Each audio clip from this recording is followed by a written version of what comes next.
for, a kid that would get herself up and work out and take the dog for a walk, and just more and more overwhelming feelings of this.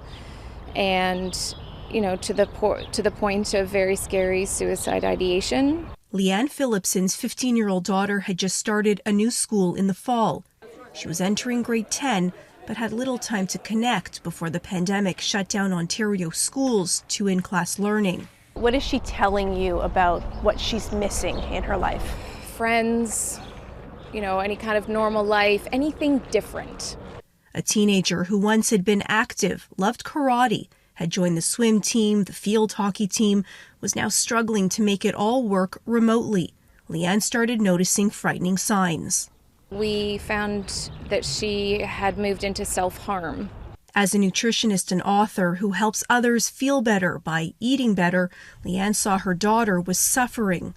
My daughter, who is not eating and who clearly is losing weight, who is not feeling well. Her daughter was admitted to SickKids Hospital. We've seen increases in our eating disorder admissions, our psychiatry admissions, emergency department mental health crisis visits have increased. This shows just how much demand for mental health services for children and youth has increased.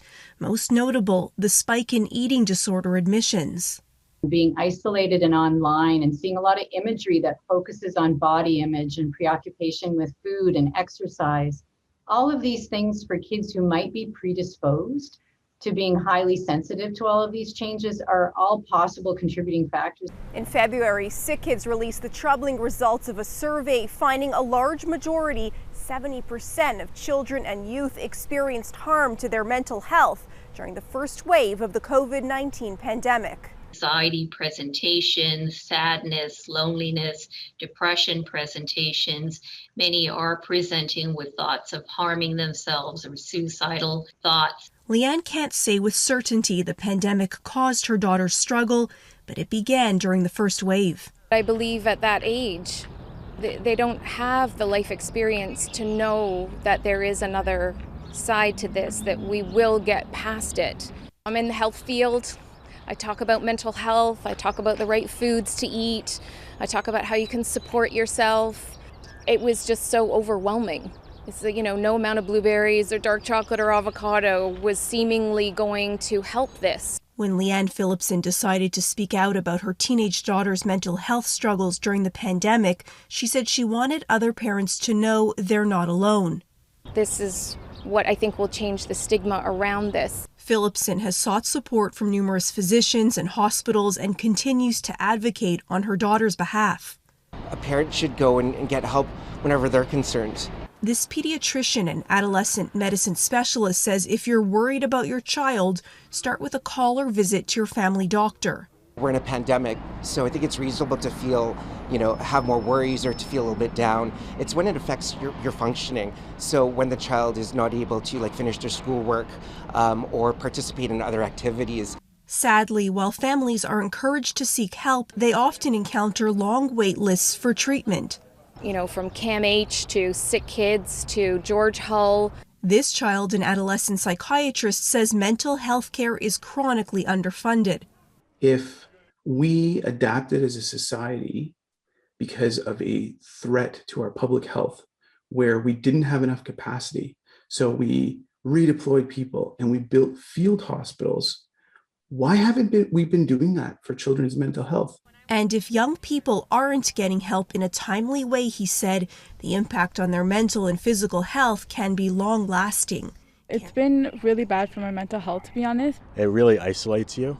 You spend so many hours in your room doing school. Right now, we just get emails full of information, and it's all coming at us at once. The term resilient is used to describe children and youth, but during the COVID-19 pandemic, at what point is the burden too much for them to bear? It's kind of minimizing their actual experiences by saying, oh, don't worry, you'll be okay. Don't worry, you'll get through this. Nabila Kandakar is about to graduate from C.W. Jeffries Collegiate Institute. For you as an 18-year-old, how do you feel the pandemic has impacted you and your mental health? I feel like the pandemic has impacted me in a not so good way. I'm graduating high school, so I'm obviously looking forward to a lot of milestones like graduation, commencement, prom, and those things I'm not gonna get to experience. When we think about adolescence, it's a really important developmental period. This developmental pediatrician points out teens already have a lot to deal with. Now tack on the pressures of the pandemic. We have seen teens have challenges with disruptions in their continuity at school, with being able to connect with peers, with being able to access these really important social events or rites of passage like graduations. Those are things that have left teens grieving in a way. Kind of being isolated to your workspace really takes a toll. Like so many others, 18-year-old Max Ecker spent much of his last year of high school in his room alone. Through the pandemic, people haven't really been talking to their friends as much or had enough interaction with them. Azwa Farhan and Nabila find comfort through Jack chapters. In cities across the country, they're made up of young people working to identify and dismantle barriers to positive mental health. Jack chapter meetings are the best. They're always so much fun, they're always lighthearted. The support couldn't come at a better time for some. Really, a lot of these teens, in my experience, that I've been working with have been kind of this close to they're barely hanging on. How concerned are you for teens? We're worried that what we're seeing now is just the beginning. There are more concerns and more features we're seeing of things like anxiety and depression, substance use, and eating disorders as well. Caryn Lieberman, Global News.